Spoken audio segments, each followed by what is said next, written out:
Role of global human resource management in multinational corporations या MNCs. तो नमस्कार दोस्तों, मेरा नाम है सोनू सिंह और आप देख रहे हैं सोनू सिंह पीपीटी वाले। आज की इस वीडियो में हम डिस्कस करने वाले हैं क्या रोल होता है ग्लोबल ह्यूमन रिसोर्स मैनेजमेंट का मल्टीनेशनल कॉरपोरेशंस में। ठीक है, तो इस पूरी वीडियो में हम देखेंगे क्या इसका कॉन्सेप्ट होता है, ग्लोबल ह्यूमन रिसोर्स मैनेजमेंट किसे बोलते हैं, क्या एक एग्जाम्पल होता है, मस्त अमेजोन का एक एग्जाम्पल है, प्लीज़ उसको ज़रूर देख लेना, और क्या रोल होता है, डिफरेंट रोल्स देखेंगे हम। ठीक है, तो जल्दी खत्म हो जाएगी ये वीडियो, तो लास्ट तक देख लेना इस वीडियो को बिना डिस्ट्रैक्शन के, ताकि आप इस टॉपिक को अच्छे से समझ पाओ। कई बार एग्जाम में पूछा जा सकता है कि ग्लोबल ह्यूमन रिसोर्स मैनेजमेंट का क्या रोल होता है। ठीक है, तो स्पेसिफिकली मैंने यहाँ पे मेंशन कर दिया है इन एमएनसीज, लेकिन वो ज़रूरी नहीं है। ठीक है, अगर आपसे ये बस पूछा जा रहा है कि ग्लोबल ह्यूमन रिसोर्स मैनेजमेंट करता क्या है, तो भी आप ये सारे रोल्स लिख सकते हो। ठीक है, तो स्टार्ट करते हैं कि ग्लोबल ह्यूमन रिसोर्स मैनेजमेंट बोलते किसे हैं। नाम से भी तो क्लियर हो ही रहा है, ह्यूमन रिसोर्सेज आपको पता है कि किसी भी कंपनी की वर्कफोर्स को ह्यूमन रिसोर्सेज बोला जाता है। उनको अगर आप मैनेज कर रहे हो, उनको मतलब देख रेख कर रहे हो कि अच्छे से वो हायर हो रहे हैं, अच्छे से उनका ट्रेनिंग हो रहा है, और यही चीज़ अगर आप ग्लोबल लेवल पे कर रहे हो, कोई एक कंपनी है जिसका ऑपरेशन एक से ज़्यादा कंट्रीज़ में है, अगर ये आप ग्लोबल लेवल पे आप ह्यूमन रिसोर्सेज को मैनेज कर रहे हो, तो उसको आप बोलते हो कि ग्लोबल ह्यूमन रिसोर्स मैनेजमेंट, या इसको हम बोल सकते हैं international human resource management. IHRM भी बोलते हैं इसको, और GHRM भी बोलते हैं, जो आपकी मर्जी है बोल दो। Global human resource management is a management of multinational corporations workforce spread across various countries, focusing on integrating HR practices while adapting to local differences। ठीक है, तो ग्लोबल HRM एक ऐसा मैनेजमेंट टेक्निक है जिसके ज़रिए हम जो ग्लोबल या मल्टीनेशनल कॉरपोरेशन है उनकी जो एम्प्लॉयज़ हैं उनको मैनेज करते हैं। ठीक है, जो कि बहुत सारी कंट्रीज़ में फैले हुए हैं, एक से ज़्यादा कंट्रीज़ में है जो कि। और ग्लोबल ह्यूमन रिसोर्स मैनेजमेंट ये मेक श्योर करता है कि जो भी HR प्रैक्टिसेस हैं, जो भी HR एक्टिविटीज़ हैं, वो जो लोकल डिफरेंसेस हैं उनको ध्यान में रखते हुए हो रही है। जो इंडिया में HR प्रैक्टिसेस है वो USA में अलग हो सकती है, तो इसका कौन देख रेख करेगा? इसका देख रेख करेगा ग्लोबल ह्यूमन रिसोर्स मैनेजमेंट।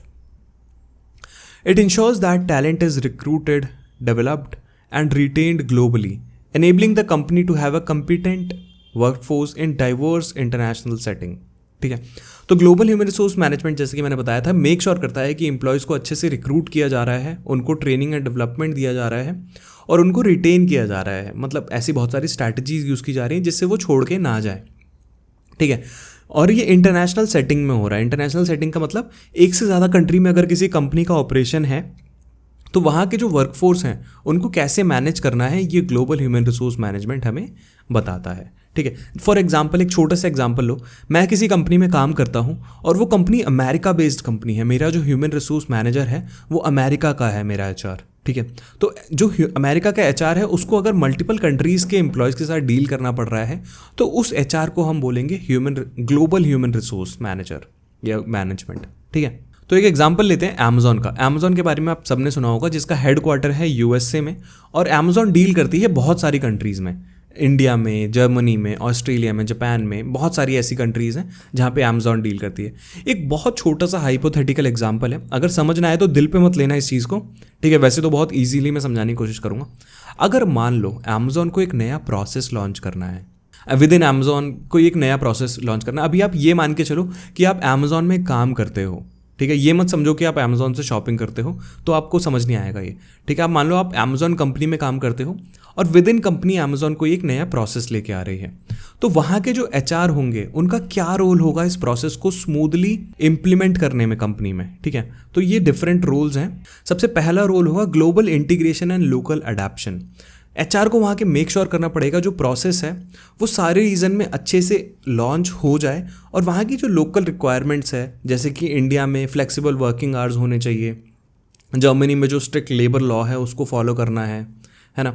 तो ये चीज़ मेक श्योर करना है कि जो लोकल अडेप्टेशन है वो अच्छे से हो उस प्रोसेस के लिए। वो कौन करेगा? वो HR करेगा। ठीक है, तो HR का यही काम होता है कि हर एक कंट्री में वहाँ के रूल्स एंड रेगुलेशंस के हिसाब से कोई भी चीज़ या कोई भी एक्शन लेना।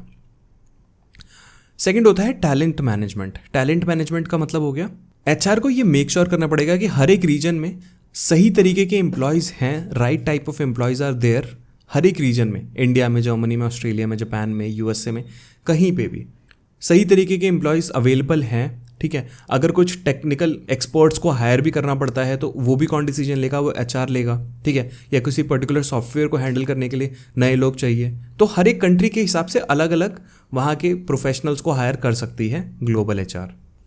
फिर होता है नॉलेज ट्रांसफ़र। अब मान लो कोई प्रोसेस लॉन्च तो हो गया, लेकिन उस प्रोसेस को, जैसे कि मान लो वो यूएसए में लॉन्च हुआ है सबसे पहले क्योंकि वहाँ पे हेडक्वार्टर है, तो यूएसए के बहुत सारे एम्प्लॉयज़ को उसके बारे में पता है, तो उस नॉलेज को ट्रांसफ़र करना रीजनल ऑफिसेज में स्मूथली ट्रांजिशन हो, वो चीज़ कौन मेक श्योर करेगा, एचआर मेक श्योर करेगा। ट्रेनिंग सेशंस ऑर्गेनाइज करना, बेस्ट प्रैक्टिसेस शेयर करना, और सारे एम्प्लॉयज़ जो हैं हर एक रीजन में उनको समझ में आ गया है वो प्रोसेस या टेक्नोलॉजी, वो इंश्योर करना एचआर का काम होता है। और उसके बाद होता है सबसे मेजर जो इंटरनेशनल मार्केट्स में देखा जाता है, legal compliance and cultural sensitivity, ठीक है। हर एक कंट्री का लोकल रेगुलेशंस अलग होता है, तो ये मेक श्योर करना पड़ता है ग्लोबल एचआर को कि वो हर एक कंट्री के जो भी रेगुलेशंस है उसके हिसाब से चल रहा है, और जो कल्चर है उसके हिसाब से कर रहा है, किसी की कल्चर को डिमीन नहीं कर रहा है वहाँ पे, ठीक है। वो बहुत सेंसिटिव होना पड़ता है एचआर लोगों को कल्चर के प्रति। जैसे कि यूरोप का कल्चर क्या है कि उनको वर्क लाइफ बैलेंस मेंटेन करना बहुत इंपॉर्टेंस देते हैं वो, ठीक है। तो उस हिसाब से उन एम्प्लॉयज़ की स्ट्रैटेजीज बनाना ग्लोबल एचआर का काम होता है। बहुत छोटा सा एग्जांपल था कि कैसे ग्लोबल एचआर काम करता है कंपनीज़ में, ठीक है, एमएनसीज़ में, मल्टीनेशनल कंपनीज़ में। तो यहाँ पे देख लेते हैं कुछ पॉइंट्स लिखे हुए हैं जो रोल्स हमें बताते हैं कि ग्लोबल एचआर का क्या रोल होता है एमएनसीज़ में। सबसे पहले 4 तो वही हैं जो हमने पीछे पढ़े थे, global integration, local adaptation, talent management, knowledge transfer, compliance with international and local laws, ठीक है। वन बाय वन देख लेते हैं। Global integration and local adaptation मतलब एचआर को ये मेक श्योर करना पड़ता है कि लोकल अडेप्टेशन को वो इग्नोर नहीं कर रहा है। जिस भी कंट्री में वो कोई भी प्रैक्टिसेस कर रहा है, कोई भी एक्टिविटीज़ कर रहा है, वहाँ के जो कल्चर हैं, लीगल है, इकोनॉमिक नीड्स हैं, उनको ध्यान में रखते हुए कर रहा है। सेकेंड होता है टैलेंट मैनेजमेंट। एचआर को मेक श्योर करना पड़ता है कि वो वर्ल्ड वाइड जो भी एम्प्लॉयज़ हैं उनको अट्रैक्ट करे, डेवलप करे, उनको रिटेन करे, ठीक है, वो भी एचआर का काम होता है। नॉलेज ट्रांसफ़र का मतलब हो गया कि जो भी बेस्ट प्रैक्टिसेस हैं, जो भी नॉलेज हैं, वो इजीली ट्रांसफ़र हो रही हैं ग्लोबल एचआरएम में। जैसे कि मान लो इंडिया के किसी एम्प्लॉय को कुछ आता है तो वो ट्रेनिंग प्रोवाइड कर सकता है जर्मनी के एम्प्लॉयज़ को, ठीक है। तो ये चीज़ कौन मेक श्योर करता है कि स्मूथली हो, एचआर मेक श्योर करता है। Compliance with international and local laws मतलब इंटरनेशनल और लोकल लॉज अलग हो सकते हैं। मान लो आपका जो यूएस में हेडक्वार्टर है तो यूएस के लॉज अलग होंगे, जर्मनी के लॉज अलग होंगे, तो जो भी लेबर लॉज हैं, टैक्सेशन रेगुलेशंस हैं, एथिकल स्टैंडर्ड्स हैं, वो ठीक तरीके से फॉलो हो रहे हैं कि नहीं हो रहे हैं, ये कौन मेक श्योर करता है, ये एचआर देखता है, ग्लोबल एचआर देखता है, ठीक है। फिर आता है cultural sensitivity and diversity management, क्योंकि वहाँ के लोग अलग होंगे, उनका कल्चर अलग होगा, तो वहाँ के लोग ईजिली स्मूथली कोलैबोरेटली काम कर रहे हैं, वो कौन मेक श्योर करेगा, HR, global HR make sure करेगा। 6 होता है strategic alignment with business goals. अगर मान लो कल को कंपनी एक्सपैंड करना चाहती है किसी और कंट्री में, तो उसको कौन सपोर्ट करेगा, ग्लोबल एचआर सपोर्ट करेगा कि किसी और कंट्री में जा रहे हो तो वहाँ के एम्प्लॉयज़ को आप कैसे वो कर सकते हो, मैनेज कर सकते हो, कैसे उनको रिटेन कर सकते हो, वो सारी चीज़ें हैं, ठीक है। जिससे क्या होगा, जो ओवरऑल बिजनेस का ऑब्जेक्टिव होगा उसके साथ एचआर अपनी स्ट्रैटेजीज को क्या करेगा, अलाइन कर लेगा इजीली, ठीक है। 7 होता है global compensation and benefit management. हर एक कंट्री का जो बेनिफिट या इकोनॉमिक कंडीशंस है वो अलग होती है, उस हिसाब से उनकी सैलरी होती है। अगर मेरी सैलरी आज यहाँ पे कुछ है, मान लो 70,000 रुपये है, 80,000 रुपये, तो यूएस के लोगों की सैलरी उस हिसाब से बहुत ज़्यादा होगी, क्योंकि वहाँ की इकोनॉमिक कंडीशंस अलग हैं, यहाँ की अलग हैं, ठीक है। कॉस्ट ऑफ लिविंग वगैरह भी देखा जाता है।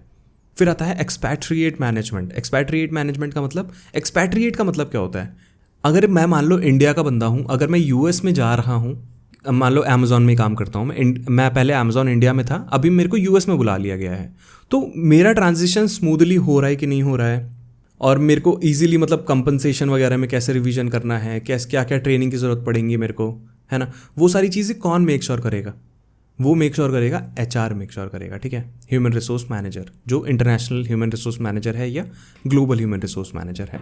तो यही था इस वीडियो में। आई होप वीडियो लंबी नहीं होगी और आपको समझ में आ गई होगी, इंटरेस्ट बना होगा स्टार्टिंग से एंड तक।